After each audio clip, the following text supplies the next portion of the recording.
De esta manera, tanto Heidegger como su crítico Sloterdijk están esquivando el verdadero problema del humanismo en la sociedad contemporánea.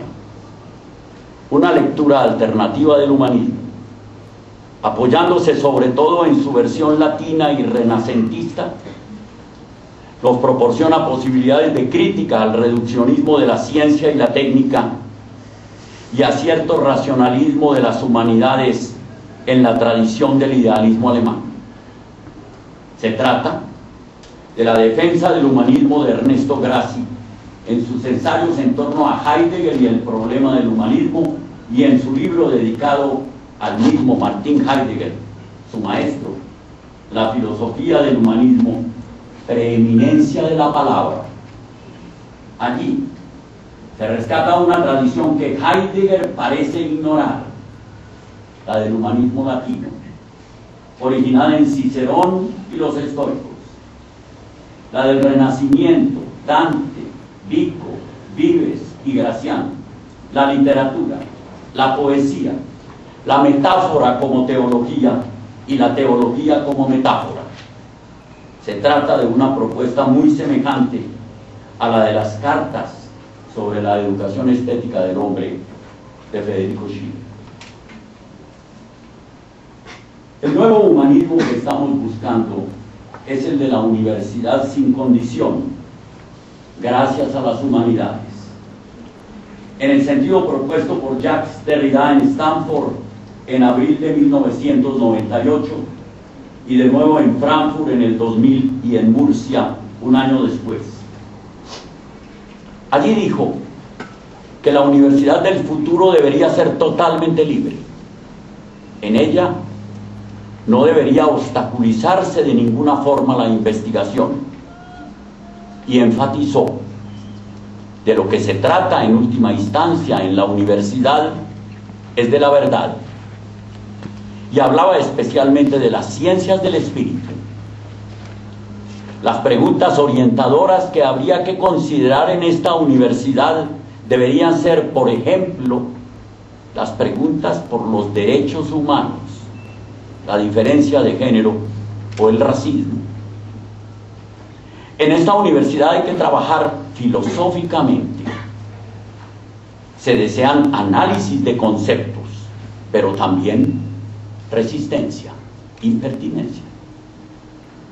Una universidad libre es también una universidad sin poder. La universidad se comporta con respecto al poder como un extraño. Finalmente, la verdadera universidad debería ser un lugar donde lo impredecible pudiera volverse acontecimiento. Un programa para las oficinas de planeación de las universidades actuales. Se hace pues necesario rescatar un paradigma humanista para la educación contemporánea, pero tomando el humanismo en su forma más amplia y compleja como propósito y como programa. No es otro el objetivo del nuevo doctorado en Ciencias Sociales y Humanas de esta Universidad Javeriana. El riesgo de un paradigma cientifista para la educación contemporánea ha sido señalado por Richard Smith, profesor de la Universidad de Durham en el Reino Unido, en su ensayo Abstracción y Finitud, Educación, Azar y Democracia.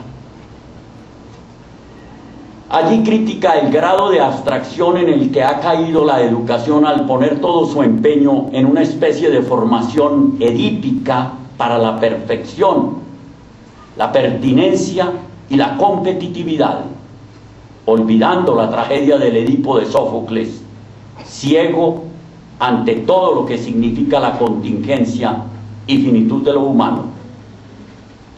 La paideia tendría que recordarnos que la educación, antes de ser solo para el éxito, es para la vida en sociedad, para la constitución de ciudadanía y para el entendimiento entre las culturas.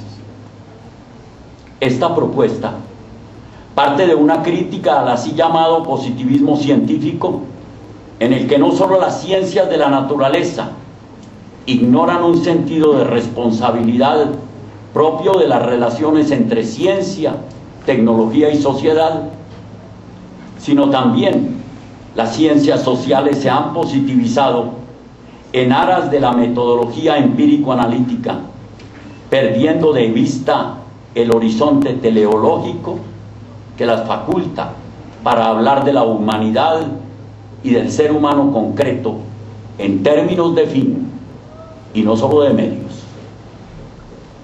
En la conclusión, Smith opta por un paradigma humanista de la educación en términos de formación para la democracia. Una cultura racional, calculadora y utilitaria, que asocia valor con elección y satisfacción mensurable de preferencias, obsesionada por el control y la rendición de cuentas, cuyos rituales más significativos parecen ser los de verificación, evaluación, calificación. Diríase que está necesitada de algo así como el mito o la tragedia, que le hiciese ver la posibilidad de un orden diferente de las cosas y le recordase la contingencia y finitud de los asuntos humanos. Porque la democracia puede ser provechosamente entendida, cito a Smith, como la manifestación pública de la situación individual de la adolescencia, un tiempo de posibilidades bajo presión del consentimiento para hacerla realidad. Es decir, una de las características más vívidas y significativas de la democracia no es su capacidad de llevar al máximo ninguna condición particular, tal como la libertad o la felicidad individual. No se trata de una democracia formal que en muchas naciones de Occidente amenaza con volverse fetiche.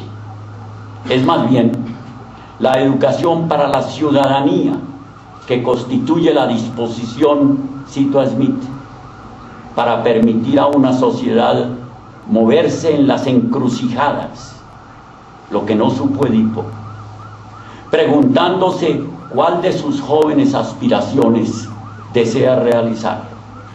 Y eso, diría yo, no es simplemente un proceso racional y menos todavía uno aprendido. Es uno que nos requiere escuchar otras voces en un lenguaje más antiguo y menos abstracto. Si Edipo hubiera esperado y escuchado de esta manera en su encrucijada, le hubiera ido mejor. Y claro, entonces tendríamos un recordatorio de la contingencia y de la finitud. Pero el mito y la tragedia tienen muchos otros.